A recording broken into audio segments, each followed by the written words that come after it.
عوامی national party کی جانب سے کوئٹہ پریس کلب میں آل پارٹیز کانفرنس اور امن جرگہ منعقد کیا گیا، جس میں مختلف سیاسی پارٹیز اور وکلا برادری سمیت دیگر مکاتب فکر کے لوگوں نے شرکت کی۔ اس موقع پر مرکزی صدر عوامی نیشنل پارٹی ایمل ولی خان، نوابزادہ حاجی لشکری رئیسانی، نیشنل پارٹی کے میر کبیر محمد شہی، بلوچستان نیشنل پارٹی کے حسن بلوچ، غلام نبی مری، خوشحال خان کاکڑ اور دیگر نے شرکت کی۔ اس موقع پر رہنماؤں نے بلوچستان میں شفاف الیکشن، لاپتہ افراد کا مسئلہ، mines and minerals act, border کی بندش اور دیگر مسائل کے حوالے سے اپنے خیالات کا اظہار کیا۔ ان کا کہنا تھا کہ موجودہ حالات میں تمام سیاسی پارٹیز کو یکجا ہونا ہوگا اور بلوچستان کے مظلوم اقوام کو ساتھ لے کر چلنا ہوگا۔ اگر آج بلوچستان کے لیے بہتر فیصلے نہیں کیے گئے تو ہماری آنے والی نسلیں ہمیں کبھی معاف نہیں کریں گی۔ ان کا کہنا تھا کہ بلوچستان میں آئے روز سیاسی رہنماؤں کو 4تھ شیڈیول اور 3 MPO کے تحت گرفتار کیا جا رہا ہے، جو قابل مذمت ہے۔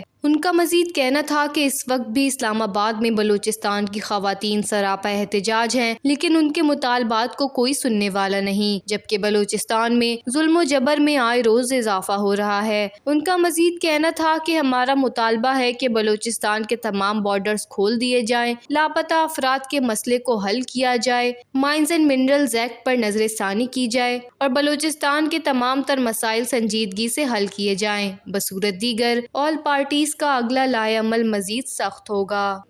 وش نیوز، کوئٹہ، بلوچستان۔